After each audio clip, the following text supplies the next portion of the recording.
अदालत में पब्लिक मुकदमा समाज के लिए झेला है, लाठी डंडा भी खाया है, बावजूद इसको यदि आपको बताना पड़े कि आपके समाज के लिए क्या किया है तो बहुत दुर्भाग्य।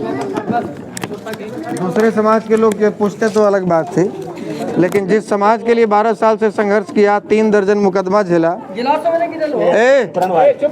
अरे चुप रहिए ना भैया, गिलास कोल्ड ड्रिंक बाद में कल तो बतियाया था ना। और उस समाज के लोग यदि ये सवाल करते हैं तो बड़ी दुर्भाग्य की बात है। बाकी आप अपने मुंह से कह रहे हैं कि आपका नाम तो बहुत सुने हैं, तो जरूर कुछ ना कुछ किए हैं तभी सुने हैं। अब एक एक बात यदि बताएं तो 1 साल तक बैठ के बताते जा सकते हैं कि हम क्या किए। आपके बारे में वो जानते हैं, जी, आप संघर्ष किए हैं जी। तो संघर्ष किए हैं तो हमारा अधिकार है कि हम आपसे वोट मांगेंगे। इसके बाद दूसरा सवाल है कि जात से राजनीति होती है या जमात से होती है। हम घरे को एक नहीं कर पा रहे हैं तो गांव एक करने का ठेका क्या लेंगे। लालू यादव जात के नेता हुए, फिर जमात के नेता हुए। आज भी उनको यादव का नेता 15% 14% यादव उनके साथ है, तो 18% मुसलमान भी उनके साथ है। और नहीं तो पप्पू यादव से ज़्यादा मेहनत करने वाला कोई नेता बिहार में नहीं है, और उसके जाति के लोग उसके साथ नहीं है तो कोई गठबंधन वाला उसको पूछ नहीं रहा है। चिराग पासवान के साथ पासवान खड़े हैं तो भूमिहारो उसके आगे पीछे डोलता है। नीतीश के साथ कोयरी कुर्मी खड़े हैं तो अन्य अति पिछड़ी जातियां भी उनके साथ खड़ी हो जाती हैं। तो ये राजनीति लोकतंत्र में लोकतांत्रिक व्यवस्था ऐसी की गई है कि इसकी नींव रखी गई है जाति पर। यदि जाति के लोग आपके साथ हैं, यानी कि देहाती में कहावत है कि यदि आपके पास दूध है तो जोरन आपको मिल जाएगा। अब आपके पास दूध है नहीं है तो लेके हड़िया घूमते रहिए, जोरन काहे मिलेगा।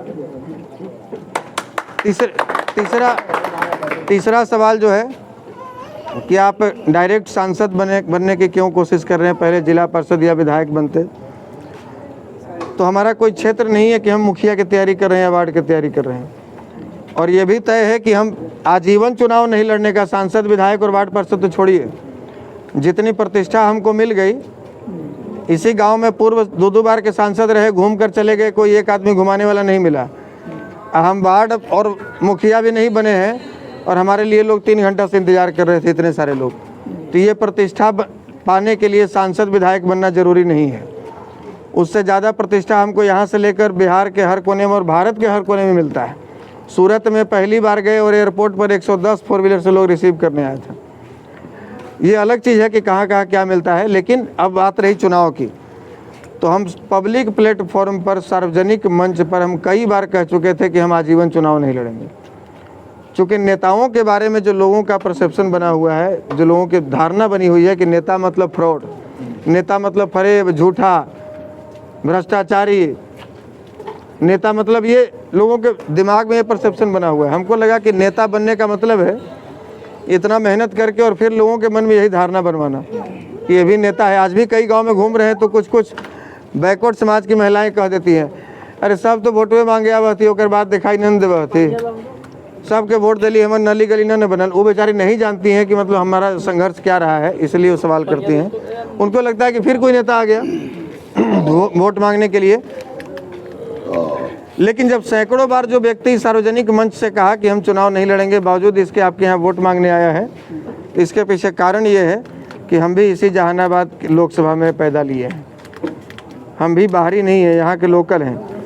और ईवीएम मशीन पर देख रहे हैं तो हमको बटन नहीं दिखाई दे रहा है कि कौन बटन दबाएं। जब चंदेश्वर चंद्रवंशी जी को एनडीए दोबारा रिपीट किया, नीतीश कुमार दोबारा यहाँ रिपीट किए, और दूसरे तरफ से सुरेंद्र प्रसाद यादव, तो लालटेन पर तो हम लोग का बटन दबता ही नहीं है, उंगली कामे नहीं वहाँ करता है। और चंदेश्वर चंद्रवंशी जी को देने के लिए अंदर से आत्मा गवाही नहीं दे रहा है, तो वोट किसको दें। तो डायरेक्ट मैदान में कूद जाते। मेरे पास ऑप्शन था कि मैदान में कूदिए, लेकिन मैदान में न कूद के पहले जो यहाँ सबसे बड़े दावेदार थे राहुल जी, जिनके बारे में लोग उम्मीद लगाए हुए थे, पहले उनको कॉल किए, चुनाव लड़िएगा। और ये शायद भारत का पहला ऐसा प्रत्याशी होंगे हम जो अपने चुनाव लड़ने की घोषणा करने से पहले सबके पास घूम गए कि चुनाव लड़िएगा, लड़िएगा तो लड़िए, हम आपका समर्थन करेंगे। अरुण जी के पास फोन नहीं उठाए, जाके मिले, वो स्वीकारे हैं मीडिया में, पूछिए उनसे। इसका साक्ष्य है जो आप, मेरे पास फोटो है, सब लोग जानते हैं, सब लोग देखे हुए हैं फोटो, कहिए तो अभी भी दिखा दे रहे हैं। जाके मिले हैं मीडिया में, खुद ही बोले हैं कि आशीर्वाद मांगने आए थे, हमने कहा कि आशीर्वाद दिया, और अब कह रहे हैं कि नहीं आशीर्वाद नहीं दिए थे। जाकर मिले, चुनाव लड़िएगा। इसी क्षेत्र भ्रमण के दौरान हमको आपके इनके जैसे 200 लोग मिले हैं जो बोले हैं कि हम पर्सनली फ़ोन किए थे अरुण बाबू को, चुनाव लड़ रहे हैं तो नहीं, तबीयत ठीक नहीं रहता है, महाराजगंज से ट्राई कर रहे हैं, कांग्रेस से मिल जाएगा तो लड़ेंगे। हमको बोले कि 2 दिन का समय चाहिए। राहुल जी तो मना कर दिए, ये बोले 2 दिन का समय चाहिए। हम बोले ठीक है कोई बात नहीं है, मिल के आए। हमको पूछे कि आप लड़ रहे हैं, हम बोले कि इसलिए तो आए हैं कि यदि आप लड़ते हैं तो लड़िए, नहीं तो हम लोग सरेंडर नहीं करेंगे, नीतीश के सामने सरेंडर नहीं करेंगे। ये तो एकदम गुड आइडिया। हम विकल्प देंगे और हम आजीवन चुनाव नहीं लड़ना चाहते थे, लेकिन यदि आप लोग नहीं लड़िएगा तो हम लड़ेंगे।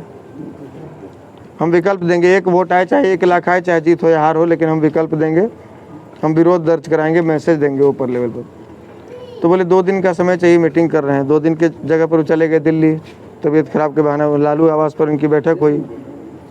लालू जी अखिलेश जी को मनाने लगे कि अपने बेटा की जगह पर अरुण जी को टिकट दो महाराजगंज से, कांग्रेस से। अखिलेश जी नहीं माने। 14-15 दिन वो उसी में लगे रह गए। तभी पंचायत के चुनाव तो है नहीं कि उनके इंतजार में लोग बैठल रहे कि फलाना बाबू को अगर टिकट महाराजगंज से नहीं मिलेगा तब वो अंतिम समय में आएंगे, तब तक हम लोग इंतजार करें। तो पंचायत चुनाव तो है नहीं कि 5 गांव घूम लिए काम हो गया, 6 को विधानसभा घूमना है। आखिर क्यों लोग इंतजार करेगा? और यदि अंतिम समय में उनको मिल जाता तब हम लोग किसको वोट देते? अंतिम समय में उनको मिल जाता महाराजगंज से तो हम लोग किसको वोट देते? तो जब समाज ऐसे देख रहा था कि वोट किसको दें, तब हम विकल्प के रूप में आए हैं। और जब 150 गांव घूम लिए, एक मुश्त समाज का समर्थन मिलने लगा, तब वो बेचैनी बढ़ने लगी कि फिर एगो नया नेता कहाँ आ जाएगा भाई हम लोग के बीच में। फिर आपके बातों से तो संतुष्ट हैं हुए हम जी। आपका उत्तर ढंग से रहा, लेकिन ये इतना जरूर कहेंगे कि यहाँ व्यवस्था हिंदुस्तान में है प्रजातंत्र के और बहुमत की होता है, तो हम बहुमत में तो हैं नहीं कि हम इलेक्शन निकाल सकते हैं। देखिए चाचा बता रहे हैं, फिर उसी बात पे आ रहे हैं। जहानाबाद में 2 जाति सबसे मजबूत हैं, भूमिहार और यादव। इसमें तो कहीं का दुमत नहीं है। 5-10 हज़ार से रहा है, 5-10 हज़ार वोट का अंतर है। 20,000 का डिफरेंस है। यदि यादव ललटेन के साथ में खड़ा है तो यहाँ 2 लाख मुसलमान भी उसके साथ खड़ा है। मुसलमान को समस्या है, एनडीए के टिकट पर वो बटन नहीं दबा सकता है, निर्दलीय में तो दबा ही नहीं सकता है। आप पहले एक साथ तो हो जाइए। आप कहिए कि 3.5 लाख हमारा भी वोट है और हम वोट एक जगह दे रहे हैं। आज ही हम अभी आ रहे हैं आपके गांव से, पहले गए हैं यहाँ मंडई, मंडई से पहले नैली और नैली से पहले सरबहदा बाजार। सरबहदा बाजार में 500 की संख्या में मुसलमान अपने से बैठक करके हमको बुलाया है और वो बोला है कि हम लोग एक मुश्त आपका समर्थन कर रहे हैं। क्यों? क्योंकि उन लोग को मैडम के यहाँ से फ़ोन आया है, हिना साहब के यहाँ से, सिवान से, साबुद्दीन की पत्नी के यहाँ से, कि आशुतोष जी हमारा समर्थन करने आए हैं, हम और हमारा बेटा दोनों आशुतोष जी के लिए प्रचार करने जाएंगे, आप लोग आशुतोष जी के चुनाव में लग जाइए। और सब लिखित दिया है, लिखित ही नहीं कि लिखित दिया है, लोग मोबाइल पे डाल रहा है, लिख रहा है ओपन। तो हम लोग कैसे मान रहे हैं कि हम लोग लड़ाई में नहीं है? सिवान से है, आरजेडी को छोड़ करके निर्दलीय ना खड़ा हुआ वो। हम लोग कैसे मान रहे हैं कि लड़ाई में नहीं है? 3.5 लाख हम खड़े होंगे, 2 लाख वो खड़ा होगा। आपको देखकर आपके समाज का पूर्ण जी, समर्थन आपको और आपको देखकर जब ये आप रेस में आ जाएंगे, जब एक बूथ पर लड़ने वाला जाति, माहौल बनाने वाला जाति, जब इस बार एनडीए को वोट दे ही नहीं रहा है चंद्रवंशी जी को, तो नहीं दे रहा है, तो आप जब फाइट में रहेंगे तो एनडीए का और भी कोर वोटर है ना, जैसे बनिया है, साव है या दूसरा समाज है, वो भी तो देखेगा कि तो चंद्रवंशी को देख के क्या करेंगे हम, जब वो लड़ाई में है ही नहीं है तो इसको देख के क्या करेंगे। अब जो बात रही कि आपके लोग एक मुश्त आपको दे रहे हैं, तो 5% की गारंटी हम नहीं लेते हैं। आपके गांव से हाल, आपके गांव का जो हाल है वो देख लीजिए, लगभग यही हाल सब जगह है। आपके गांव का हाल हमसे ज़्यादा आप जानते होंगे। अब कल दिल पे हाथ रख के आप विचार कर लीजिए कि यही हाल लगभग 300 गांव हम लोग घूम के आए हैं, लगभग यही हाल 300 गांव में है।